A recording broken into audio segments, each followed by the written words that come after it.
มินิลูนาซิมาcover เพลงคอยรู้สึกแบบนั้นกับเจ้าของอลูนาเนาะถ้าว่ามินิลูนานะห้องผิดคีย์ไปหรือผิดเนื้อไปน้อยนึงนะพาวหน่อยเนาะอาจจะหลายนะขออภัยในเด้อเอาละมาฟังกันเลยเจ้าหูดีเมื่อเกิดความฮักในใจจะหูว่าเจ้าฮักไผ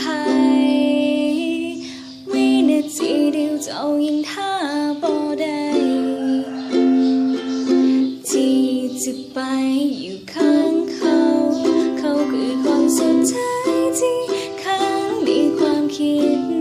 ยังติดอยู่ในใจเมื่อเจ้าตื่นตอนเช้าทุกการกระทำของเขามีผลในใจเจ้าเต้นไวขึ้นและคอยรู้สึกแบบนั้นกับเจ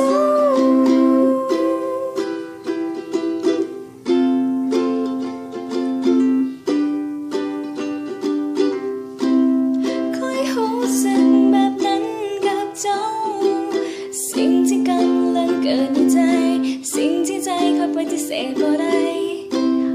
คอยรู้สึกแบบนั้นกับเจ้า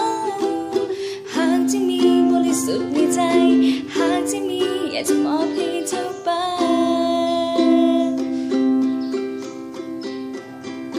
Please don't step away Come close into me Cause you are my heart And now I won't give up till you believe My feeling, my love for you is real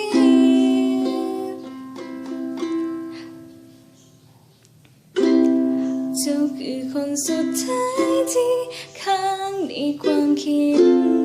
ยังติดอยู่ในใจเมื่อเจ้าตื่นตอนเช้าทุกการกระทำของเจ้ามีผลในใจคอยเต้นไวขึ้นและคอยรู้สึกแบบนั้นกับเจ้าคอยรู้สึกแบบนั้นกับเจ้าสิ่งที่กำลังเกิดในใจ